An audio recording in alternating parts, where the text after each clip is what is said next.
नमस्कार शेतकरी मित्रांनो पीएम किसान योजनेचा 17वा हप्ता पात्र शेतकऱ्यांच्या खात्यामध्ये 18 जून 2024 रोजी सर्व शेतकऱ्यांच्या खात्यामध्ये वितरित करण्यात आलेला आहे। परंतु बरेच असे शेतकरी आहेत की त्यांच्या खात्यावर पीएम किसान योजनेचा 17वा हप्ता आणि यामागील भरपूर हप्ते पेंडिंग राहिलेले आहेत, त्यांना ते पैसे मिळालेले नाहीत।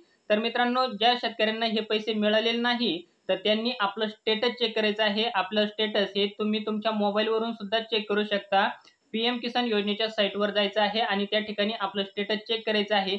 जर आपल्याला आपलं स्टेटस हे चेक करता येत नसेल तर आपण जवळच्या सीएससी सेंटरवरती जाऊन सुद्धा आपलं स्टेटस हे चेक करू शकता। आपलं स्टेटस चेक केल्यानंतर त्या ठिकाणी आपल्याला बघायचं आहे आपला आधार सेटिंगचा काही प्रॉब्लेम झालेला आहे का, किंवा लँड सेटिंगचा काही प्रॉब्लेम झालेला आहे का, किंवा बँक अकाउंट एनपीसीआय ला लिंक आहे का नाही, त्याचबरोबर आपलं ई-केवायसी ही झालेली आहे का नाही, तर हे बघायचं आहे। जर आपला सर्व डाटा क्लिअर असेल तर मित्रांनो, आपल्याला जवळच्या तहसील कार्यालयामध्ये जायचं आहे। त्या ठिकाणी जे पीएम किसान योजनेचे कार्यरत अधिकारी आहेत तर त्यांच्याशी संपर्क साधायचा आहे, किंवा आपण आपल्या कृषी सहाय्यक अधिकाऱ्याशी सुद्धा संपर्क साधून आपला जो काही प्रॉब्लेम झालेला आहे तर तो तुम्ही त्या ठिकाणी सॉल्व्ह करू शकता।